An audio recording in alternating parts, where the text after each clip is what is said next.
رات رک نہیں رہے تھے، اور وجہ یہ تھی کہ مولانا نے جنت اور جہنم کا تذکرہ کیا اور یہ کہا کہ یہ زیورات جو تیرے گلے میں ہیں، تیرے ہاتھوں میں ہیں، تیرے پاؤں میں ہیں، اگر ان زیورات کے زکوٰۃ نہ دیے جائیں تو کل میدان محشر میں سانپ کی شکل میں تیرے گلے میں ڈال دیے جائیں گے، اژدہا کی شکل میں تیرے گلے میں ٹوک بنا کے ڈال دیے جائیں گے۔ جس خوف کی وجہ سے میں نے تمام زیورات کو اللہ کے راستے میں قربان کر دیا تھا۔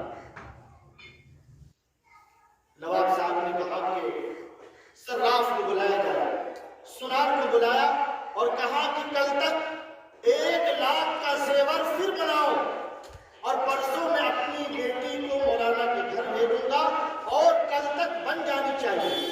چنانچہ سنار نے 1,00,000 کا زیور پھر بنایا اور پھر حضرت کی اہلیہ کو تمام زیورات پہنا کر کے نواب صاحب نے ودا کر دیا۔ جب حضرت گھر میں آیا تو دیکھا کہ محترمہ آئی ہوئی ہے اور ان کی حیت وہی ہے جو پہلے تھی، تمام جگہوں پر زیورات ہیں اور خوش و خرم ہیں۔ حضرت نے کہا کہ میں نے آپ سے یہ تو نہیں کہا تھا، زبردستی تو نہیں کی تھی کہ آپ تمام زیورات کو مدرسے میں دے دو، میں نے صرف ایک بات کہی تھی کہ اگر ان زیورات کی زکوٰۃ نہ نکالی جائے تو کل میدان محشر میں اژدہا کے شکل میں تمہارے گلے میں ڈال دیے جائیں۔ لکھا ہے کتابوں میں کہ مولانا کی تقریر ہو رہی تھی اور ماں فرماتی ہیں کہ ایسا محسوس ہو رہا تھا کہ میرے ہاتھوں پر اور میرے گلوں میں سانپ چل رہے ہیں۔ چنانچہ میں نے تمام زیورات کو نکال کر پھر اللہ کے راستے میں دے دی۔ اس کے بعد پھر کبھی میں اپنے باپ کے گھر نہیں گئی، ملنے کے لیے جاتی تھی لیکن اس طریقے سے نہیں گئی جیسے پہلی شکل پیدا ہوئی۔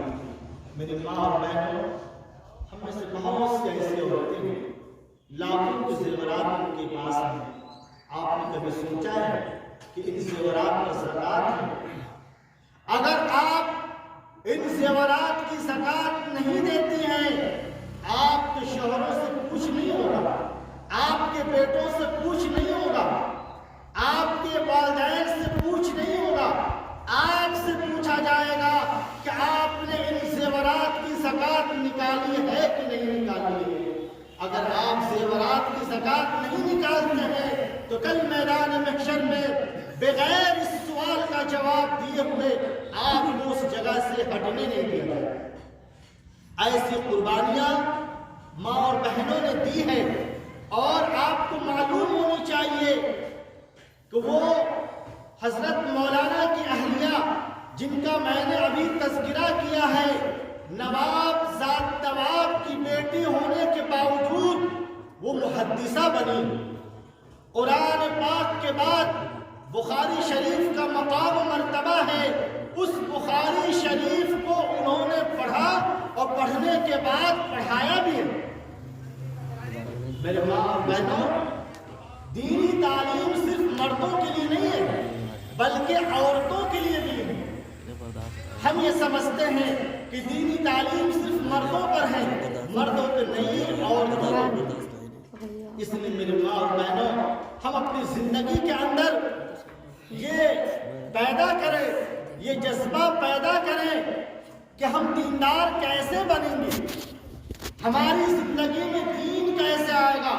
میں نے آپ کے سامنے سب سے پہلے جو قرآن کی ایک سورت پڑھی ہے، سورہ عصر، عام طور پر یہ مختصر سی سورت ہے، عورتوں کی بھی یاد رہتی ہے۔ اس سورت میں اللہ تعالیٰ نے فرمایا ہے کون لوگ کامیاب ہیں، کون لوگ ناکام ہیں۔ کامیاب کون ہے، ناکام کون ہے؟ آج دنیا والے کامیاب اسے سمجھتے ہیں جو کسی شہر یا کسی قصبے کا چیئرمین بن جائے یا مال و دولت کا مالک بن جائے یا کسی بلڈنگ کا مالک بن جائے، جائیداد اس کے پاس زیادہ ہو تو لوگ یہ سمجھتے ہیں کہ یہ تو کامیاب ہے، یہ جائے کہ اس نے اپنی دولت حرام طریقے سے کمائی ہے۔ لوگ کہتے ہیں بہت کامیاب ہے، اس کے پاس تو بہت دولت ہے، بہت اچھی سواریاں ہیں، اسے لوگ کامیاب سمجھتے ہیں۔ لیکن ایک بیچارہ معمولی کھانا کھاتا ہے، معمولی پہنتا ہے، معمولی گھر میں رہتا ہے، سواری بھی اچھی نہیں ہے، لیکن اس کی روزی حلال ہے، حلال طریقے سے کماتا ہے، تو لوگ سمجھتے ہیں کہ یہ ناکام ہے، نامراد ہے۔ نہیں میرے بھائی، نہیں میری ماں اور بہنوں، اللہ تعالیٰ فرماتے ہیں وَالْعَصْرِ إِنَّ الْإِنسَانَ لَفِي خُسْرٍ إِلَّا الَّذِينَ آمَنُوا وَعَمِلُوا الصَّالِحَاتِ۔ قسم ہے زمانے کی، سارے کے سارے انسان نقصان اور خسارے میں ہیں۔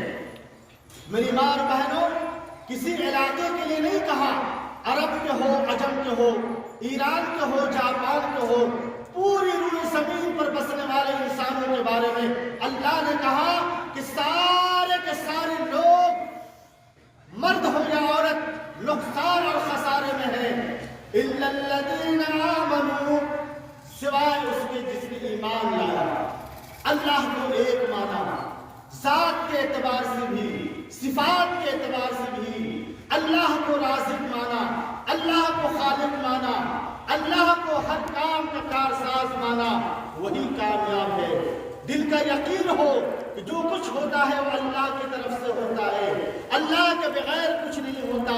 ہر انسان کا یہ عقیدہ ہونی چاہیے کہ پوری کائنات، دنیا میں اس وقت جس کی حکومت ہے، جس کی حکومت ہو رہی ہے، جو پریشانیاں آ رہی ہے، جو مصیبتیں ختم ہو رہی ہے، یہ سب صرف اور صرف اللہ کے اشارے پر ہے، اللہ کے قبضے قدرت میں ہے، اللہ کے غیر کو کوئی دخل نہیں ہے۔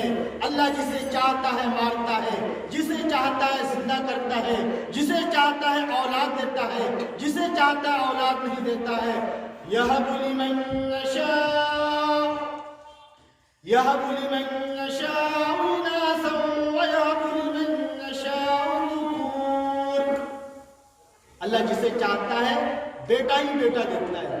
بعض لوگوں کو 4 بیٹے، بعض کو 10 بیٹے، بعض ایک نبی ہے 100 بیٹے ہوئے ہوں۔ بعض لوگ ہیں جن کو صرف بچیاں ہی بچیاں ہوتی ہیں، ایک ہوئی، پھر انہوں نے کہا کہ اب انشاءاللہ بیٹا ہوگا، پھر بیٹی پیدا ہوئی، پھر کہا کہ اب بیٹا ہوگا، پھر بیٹی پیدا ہوئی۔ بعض عورتیں ایسی ہیں جن کے پاس 12 13 صرف بچیاں ہیں۔ يَهَبُ لِمَن يَشَاءُ إِنَاثًا وَيَهَبُ لِمَن يَشَاءُ الذُّكُورَ۔ اللہ جسے چاہتا ہے بیٹا دیتا ہے، جسے چاہتا ہے بیٹا دیتا ہے۔ أَوْ يُزَوِّجُهُمْ ذُكْرَانًا وَإِنَاثًا، بعض وہ عورتیں ہیں جن کو بیٹا بھی ہے اور بیٹی بھی ہے، الحمدللہ۔ وَيَجْعَلُ مَن يَشَاءُ عَقِيمًا، بعض عورتیں ایسے ہیں 5 بنا دیا اللہ نے، نہ بیٹا ہے نہ بیٹی ہے۔ اللہ نے اور دولتیں دی، مال دیا، صحت دی، دولتیں دی ہیں، ہر خوشی کی چیزیں اللہ نے مہیا کی ہے، اولاد جیسی نعمت نہیں دی ہے۔ کون ہے؟ اللہ۔ اس لیے دل میں یقین ہو کہ اولاد کا دینا، اولاد کا نہ دینا، بیٹیوں کا دینا، بیٹوں کا دینا صرف اللہ کے قبض قدرت میں ہے، اللہ کے علاوہ کسی کے قبض قدرت میں نہیں ہے۔ میری ماں اور بہنوں، ایک بات بہت اہمیت کی حامل ہے، غور سے سنو اور اپنے دامن میں باندھ لو۔ اگر آپ کے دل میں توحید نہیں ہے تو نجات نہیں ہوگی کل میدان محشر۔ اگر آپ کے دل میں توحید نہیں ہے، اللہ سے سب کچھ ہونے کا یقین نہیں ہے، تو کل میدان محشر میں نجات نہیں ہوگی۔ اگر آپ نے یہ خیال کر لیا کہ فلاں پیر پر جانے کی وجہ سے، فلاں مزار پر جانے کی وجہ سے، فلاں بابا کی وجہ سے میرا یہ کام بن گیا یا کام بن جائے گا، یہ شرک ہے، اسے دل میں پیدا نہ ہونے دو کبھی۔ جو چیز بھی ہے اللہ کی ہے، جو ہونا ہے اللہ کی طرف سے، جو ہوگا وہ اللہ کی طرف سے ہے۔ اگر کوئی بیمار ہے تو کسی نے بیمار نہیں کیا، بیماری اللہ کی نعمت ہے۔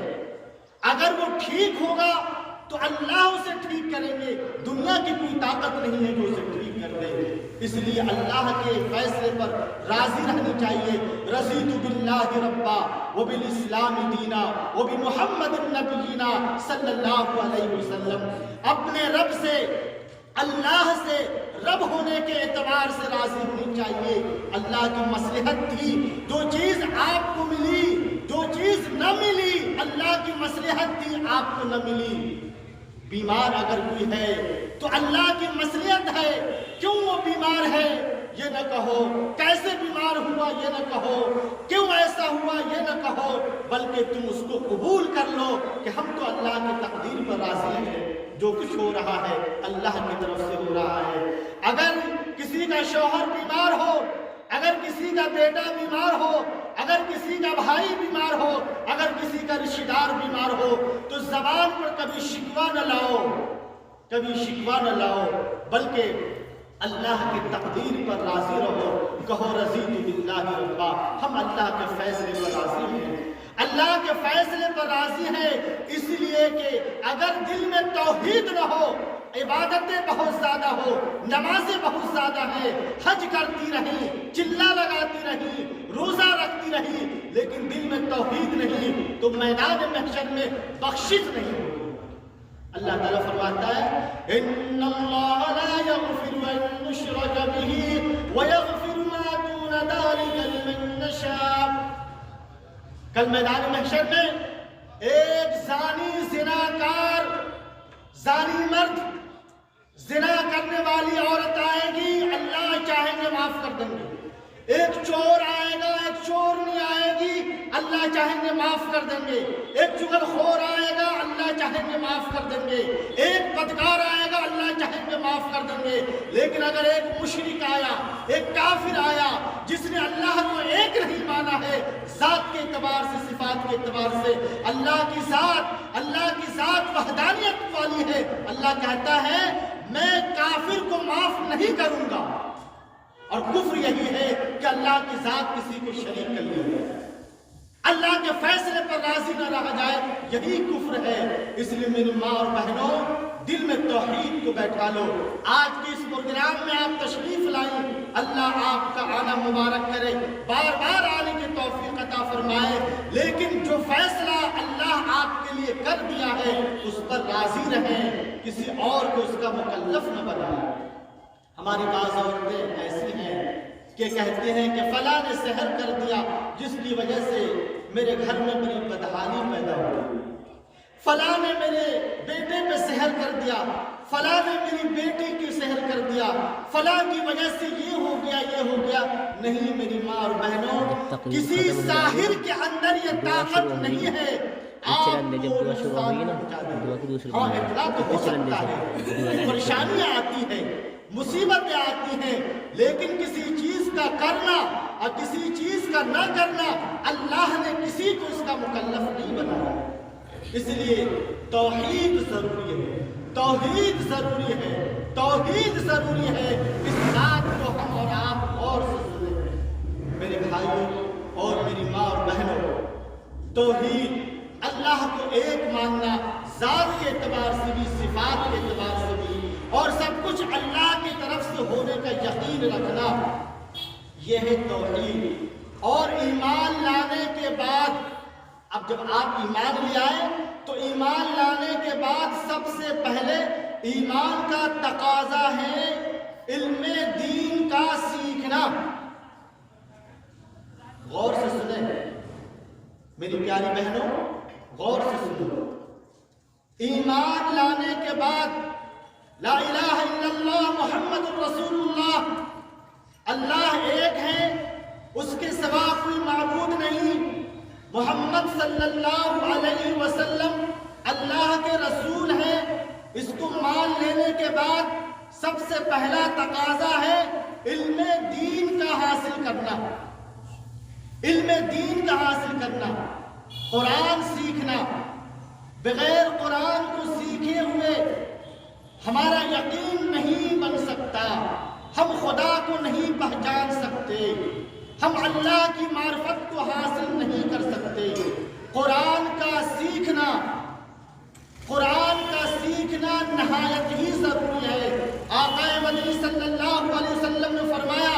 طلب العلم فریضۃ علی کل مسلم و مسلمہ، علم دین کا حاصل کرنا ہر مسلمان مرد و عورت پر فرض ہے، فرض۔ کتنا علم دین حاصل کرنا فرض ہے؟ اتنا علم دین حاصل کرنا کہ آدمی اس وقت کس حالت میں ہے اسے معلوم ہو کہ ہم صحیح ہیں یا غلط ہیں۔ مثلا اس وقت کی جو حالت ہے ہمیں معلوم ہونی چاہیے کہ ہم پاک ہیں یا ناپاک ہیں، ہم صحیح راستے پر ہیں یا غلط راستے پر ہیں، ہمارا پہناوا صحیح ہے یا غلط ہے، ہمارا کھانا صحیح ہے یا غلط ہے، ہماری نماز صحیح ہے یا غلط ہے، ہمارا روزہ رکھنا صحیح ہے یا غلط ہے۔ اس کا جاننا ہر مسلمان مرد و عورت پر فرض ہے۔ جیسے مرد ہو یا عورت، ایک وقت آتا ہے کہ آدمی ناپاک ہو جاتا ہے، اب ناپاکی کے بعد پاکی کا حاصل کرنا ضروری ہے۔ بغیر پاک ہوئے نہ تو نماز پڑھ سکتا ہے، نہ کوئی عورت نماز پڑھ سکتی ہے، بغیر پاکی حاصل کیے نہ کوئی مرد قرآن چھو سکتا ہے، نہ کوئی عورت قرآن چھو سکتی ہے۔ کوئی نیک کام بغیر طہارت کے اس شریعت کے اندر مقبول نہیں۔ اس لیے کہا گیا کہ پاکی آدھا ایمان ہے۔ تو میری ماں اور بہنوں، یہ جاننا ضروری ہے کہ پاکی کیسے حاصل ہوگی، وہ کون سے ایسے افعال ہیں، وہ کون سے ایسے اعمال ہیں جس کی وجہ سے ناپاک آدمی ہو جاتا ہے، اور پاکی کیسے حاصل ہوگی اس کا علم ضروری ہے۔ صابن لگا لینے سے، پانی بہا لینے سے کوئی پاک نہیں ہوگا۔ رسول اللہ صلی اللہ علیہ وسلم نے جو فرائض بتائے ہیں پاکی کے، جب تک مرد ہو یا عورت اس کو نہ جانے اور بغیر جانے ہوئے کوئی عمل کیسے کرے، جان کر عمل کیے بغیر پاک نہیں ہو سکتا۔ اور یاد رکھیے، جب تک وہ کوئی پاکی حاصل نہ کرے اس وقت تک اس کی کوئی عبادت بھی قبول نہیں ہوئی۔ مثال کے طور پر فرائض غسل میں ہے کلی کرنا۔ ایک عورت ہے جس نے غسل کی، بہت قیمتی صابن کا استعمال کیا، گرم ٹھنڈے پانی کا استعمال کیا، لیکن کلی بھول، اب وہ پاک نہیں ہے، نماز قبول نہیں ہے، روزہ قبول نہیں ہے، نہ حج قبول ہے، نہ قرآن پڑھ سکتی ہے، کیونکہ فرائض وضو جو کلی کرنا تھا وہ بھول چکی ہے۔ لیکن بہت ابھی میرا ایک سفر ہوا تھا، وہاں ایک تقریباً 50 سال کے ایک صاحب سے میری ملاقات ہوئی، تو میں نے وہاں پر فرائض غسل کو بیان کیا اور کہا کہ فرائض غسل جو ہے 3 ہیں، کلی کرنا، ناک میں پانی ڈالنا، پورے بدن پر پانی بہانا۔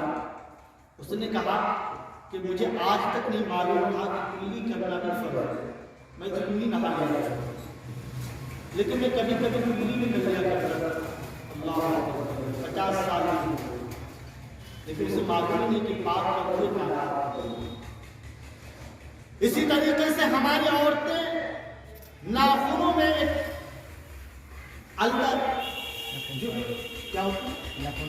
ایک پالش ہوتی ہے وہ لگایا کرتی ہے، اور لکھا ہے علماء نے کہ ہر ایسی چیز جو بدن پر لگ جائے اور اس کی وجہ سے بدن پر پانی نہ پہنچے تو پاکی حاصل نہیں ہوگی۔ ہماری بہت سی عورتیں ایسی ہیں جو غیروں کا دیکھ کر کے پالش اپنے ناخنوں میں استعمال کرتی ہے اور وہ اپنے آپ کو بہت پاک سمجھتی ہے، حقیقت میں وہ پاک نہیں رہی۔ ایسی بہت سی ایسی چیزیں ہیں جو نہ معلوم ہونے کی وجہ سے آدمی اس عمل کو صحیح سمجھتا ہے لیکن وہ عمل صحیح نہیں ہے۔ اسی طریقے سے بہت سے فرائض نماز میں ہیں، نماز تو ادا کرتے ہیں الحمدللہ، لیکن نماز کے فرائض نہیں معلوم۔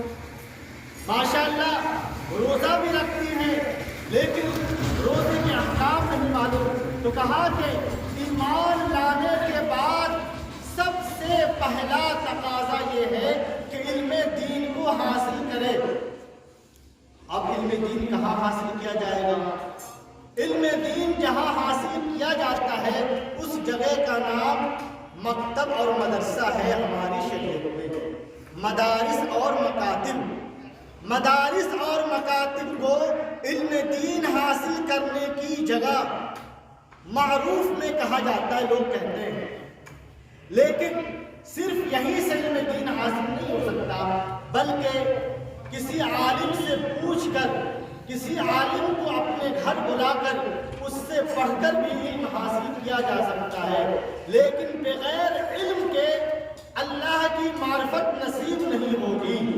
چنانچہ میری ماں اور بہنوں، اپنے بچوں کو دینی تعلیم ضرور دو، اپنے بچوں کو دینی تعلیم ضرور دو۔ آپ دنیاوی تعلیم ضرور دلائیں۔ آپ کا بچہ ڈاکٹر ہو الحمدللہ، انجینئر ہو الحمدللہ، بہت تعلیم یافتہ ہو، مبارک ہو آپ کو، لیکن آپ کا بچہ دیندار بھی ہو، آپ کی بچی دیندار بھی ہو، کہ آپ کے مرنے کے بعد آپ کی قبر پہ، آپ کے مرنے کے بعد آپ کے لیے ایصال ثواب کرے۔ سب لوگ آپ کو آپ کی قبر میں رکھ کر آ جائیں گے، ہزاروں من مٹی کے نیچے آپ رہیں گی، نہ وہاں کوئی آپ کی اولاد کام دے گی، نہ وہاں کوئی آپ کی دولت کام آئے گی، نہ وہاں کوئی آپ کے تعلقات کام آئیں گی، لیکن یہی اولاد کام آئیں گی جن کو آپ نے قرآن کی تعلیم دی ہوگی، جنہیں حدیث پڑھایا ہوگا، جنہیں آپ نے قرآن کی تعلیم سے آراستہ کی ہوگی۔ ایک بار سورہ فاتحہ پڑھ کر الحمدللہ رب العالمین پوری سورت پڑھ کر آپ کے لیے بخشش دعا کرے گا کہ اے اللہ میری ماں پر رحم فرما، میری ماں کو جنت الفردوس میں اعلیٰ مقام عطا فرما۔ آپ اپنی قبر کے اندر کسی وجہ سے مصیبت کے اندر گرفتار ہوں گی، آپ کے بیٹے کی وجہ سے آپ کی نجات ہو جائے گی۔ اس لیے میری ماں اور بہنوں، اپنے بچوں کو دینی تعلیم ضرور دو، چاہے اس کی جو بھی شکل ہو۔ اگر آپ کے بچے جوان ہو چکے ہیں تو اپنے علماء کو، اپنے علماء سے رابطہ کیجئے اور علماء کو اپنے گھر بلائیے، اور گھر بلانے کے بعد اسے تعلیم دیجئے۔ اور اگر ابھی بچے چھوٹے ہیں تو مدارس کا رخ، مدارس میں بھیجیے، مکاتب میں بھیجیے، مساجد میں بھیجیے۔ دین کی تعلیم بہت ضروری ہے۔ اس تعلیم کے بغیر ہمارا کوئی پرسان حال نہیں، نہ اس دنیا کے اندر کوئی پرسان حال ہے، نہ آخرت میں پرسان حال ہے۔ اس لیے میری ماں اور بہنوں، میں آج آپ کے سامنے یہی پیغامات دے کر جا رہا ہوں کہ آپ خود بھی دینی تعلیم حاصل کریں اور اپنے بچوں کو بھی دینی تعلیم حاصل کرائیں، جس کی وجہ سے اس دنیا کے اندر بھی کامیاب ہو اور آخرت کے اندر بھی کامیاب ہو۔ اب آپ سے میں رخصت چاہتا ہوں، میں نے جو باتیں کہی ہیں وہ آپ اس کو قبول کر لیں، اور مفتی صاحب کا اشارہ یہ ہے کہ دعا ہو جائے۔ دعا کے سلسلے میں لکھا ہے علماء نے کہ دعا میں آدمی کو کوئی نیک عمل ہو اس کا وسیلہ دے کر دعا کرنی چاہیے۔ مثال